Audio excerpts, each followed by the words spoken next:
Bom dia! Bom dia!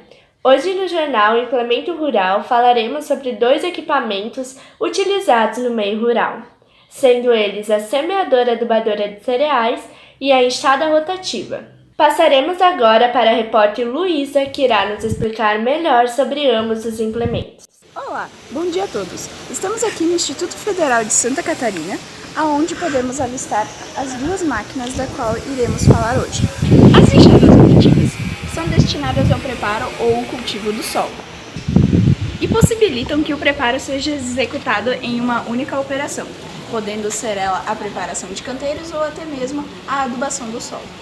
Já as semeadoras adubadoras são máquinas que distribuem as sementes uma a uma ou agrupadas em linhas ou intervalos regulares determinadas de acordo com a densidade da semeadura estabelecida pela máquina. Falaremos hoje especialmente sobre as de fluxo contínuo, que distribuem as sementes de forma contínua, principalmente aquelas miúdas, que requerem menor espaçamento entre si. Muito obrigada, Luísa! As enxadas rotativas apresentam algumas vantagens, sendo elas a pouca exigência de força de tração e executam o trabalho completo de preparo do solo, sendo o primário e também o secundário. A boa incorporação de restos culturais, porém apresentam também como desvantagem a elevada desagregação do solo. Porém, a gente pode evitar isso através das regulagens necessárias. Então passaremos agora para a repórter Luísa, que irá nos explicar melhor sobre essas regulagens. Falaremos agora então sobre as três regulagens possíveis da enxada rotativa: velocidade de avanço, rotação das lâminas e profundidade do trabalho. A velocidade do trabalho influencia a largura em que será as fatias cortadas pelas lâminas, as fatias do solo cortadas pelas lâminas. Assim, a velocidade do trator nunca poderá ser maior do que 4,9 km por hora. Esta velocidade será obtida através da troca de marcha do trator, mas nunca alterando a rotação do motor. Já a rotação das lâminas pode situar-se entre 122 a 216 RPM. Uma maior rotação do solo e mesmo a velocidade do trabalho proporciona maior faturamento do solo. Falando sobre a profundidade do trabalho, podem variar entre 10 a 20 centímetros, podendo ser obtida através do levantamento ou rebaixamento de rodas, e é feito através do sistema hidráulico. Voltamos à central. Obrigada! Então, quanto à constituição dessas máquinas, a repórter Ana Luísa irá nos explicar. Bom dia a todos! Os diversos tipos de enxada rotativa atualmente em uso são constituídas basicamente por rotor com enxadas, caixa de transmissão, órgãos de regulagem e de proteção. A caixa de transmissão recebe o movimento oriundo da TDT, sendo responsável por diminuir a sua rotação e alterar o sentido do giro. A rotação por correntes é indicada para enxadas rotativas menores. As lâminas podem apresentar diferentes formatos, como o reto, que é pouco utilizado, mas indicado para terrenos limpos e leves, exigindo pouca potência. Em L, exige maior potência de acionamento, mais utilizada para o enterro de restos culturais.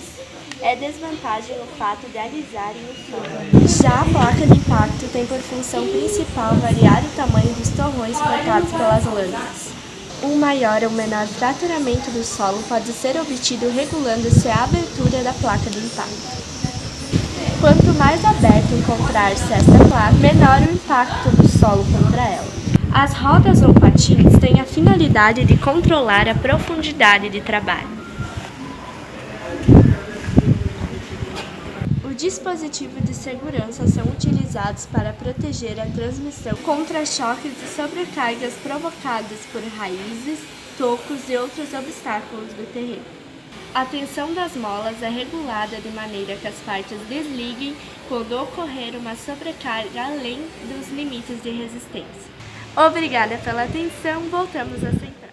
Obrigada pelas informações. Bom, mas agora quem irá nos explicar sobre o acoplamento deste implemento será a repórter Luísa. Bom dia, Luísa! Bom dia! Então, depois de acoplar a máquina ao trator, é recomendável verificar se a máquina está montada corretamente, com as correntes ou barras estabilizadoras ajustadas.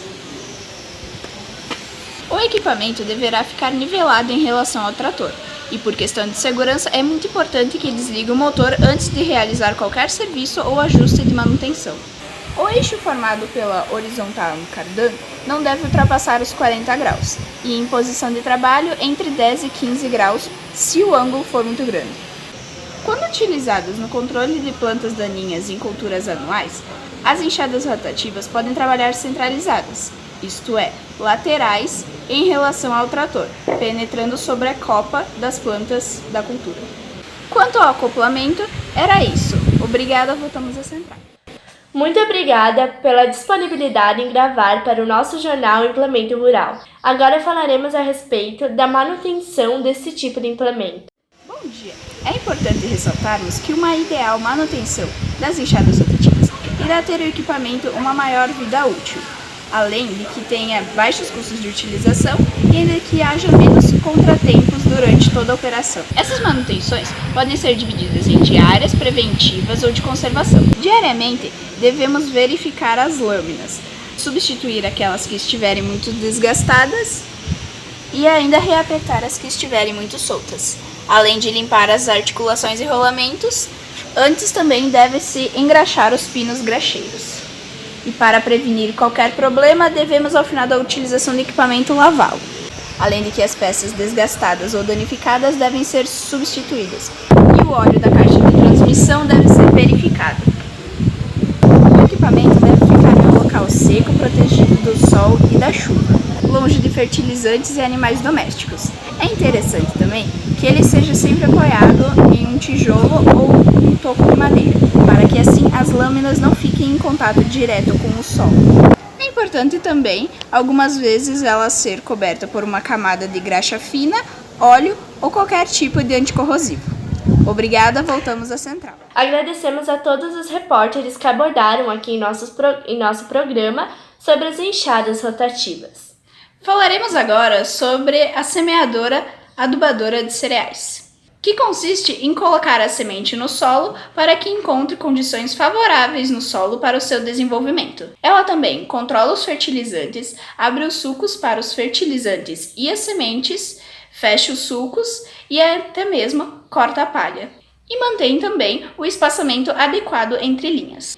Existem também as semeadoras de fluxo contínuo, que trabalham com as sementes miúdas, e as semeadoras de precisão, que trabalham com as sementes médias. Nossa repórter Ana Luísa irá falar agora sobre as regulagens possíveis dessas semeadoras. Bom, várias regulagens devem ser feitas nas semeadoras adubadoras, visando a perfeição e a eficiência do trabalho. Dependem da cultura, fertilidade, umidade do solo, espaçamento e também o tamanho das sementes. Quanto à distância das linhas, é alterada de acordo com a cultura.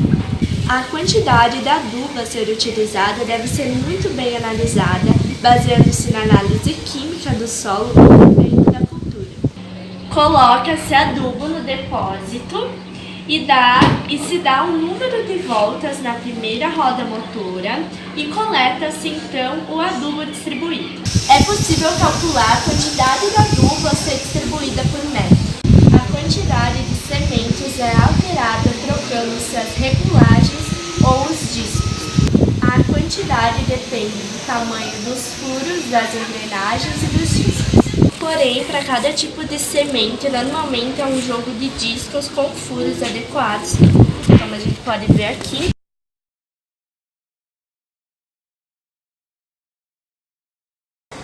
Num bom trabalho de semeadura e adubação, as sementes não devem ficar em contato com o adubo, havendo risco de quebra na taxa de germinação ou falha na cultura. O ideal mesmo é que o adubo fique abaixo ou ao lado da semente. A profundidade depende da cultura e umidade do solo. Em solos mais secos, o ideal é que a semente fique mais profunda. Em solos mais úmidos, o ideal seria que ela ficasse no mais raso. Esta profundidade é controlada no sistema hidráulico do trator. Obrigada, voltamos com vocês, Ana Luísa e Luiz. Muito obrigada! Podemos complementar que também existem cálculos que podem ser feitos para deixar mais claro a respeito do número de sementes por metro linear e a quantidade de adubo ideal e entre as outras coisas. Nossa repórter está agora em frente ao implemento semeadora-adubadora de cereais e irá nos falar sobre as constituições deste implemento. Podemos observar aqui, então, a barra transversal, que é o apoio para todas as partes da semeadora-adubadora.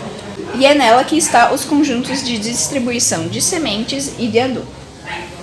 Na parte de distribuição de adubo, nós também temos o cano, onde ele passa toda a distribuição do adubo pré-determinado quando o motor está em funcionamento.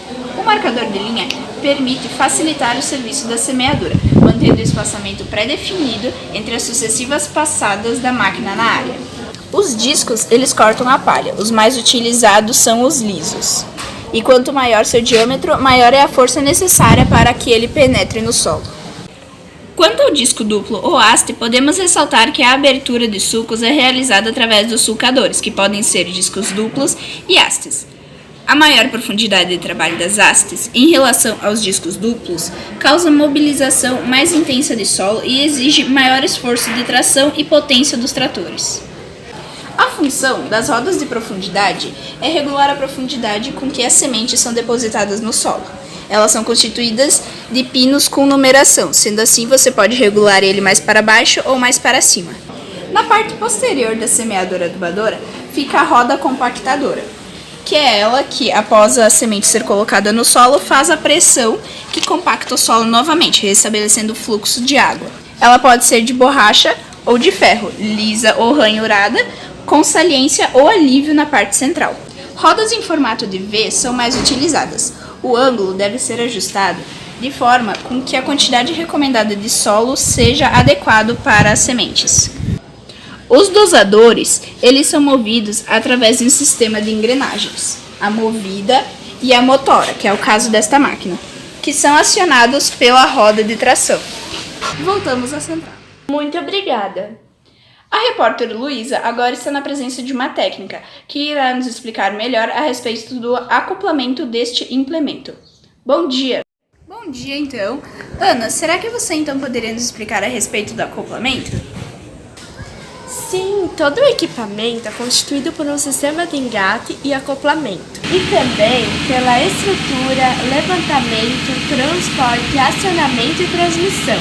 As semeadoras de fluxo contínuo, como essa daqui, elas podem ser de arrasto ou também montadas. O acionamento é realizado em depósitos. Os dosadores mais usados são os rotores acanalados em sementes inferiores ou superiores a 3 mm de diâmetro. Com o movimento giratório do rotor, as sementes que estão no fundo do depósito vão ao tubo de descarga de fluxo contínuo. Importante também a abertura traseira dos discos, que variam de 40 a 60 mm. Muito obrigada, então, por estar me dando a oportunidade de falar aqui sobre o acoplamento, que é algo tão importante.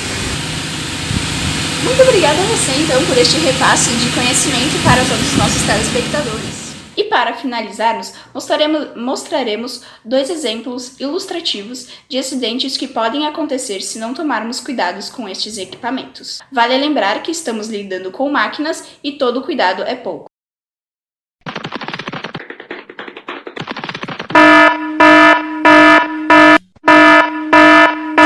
Socorro, me ajuda!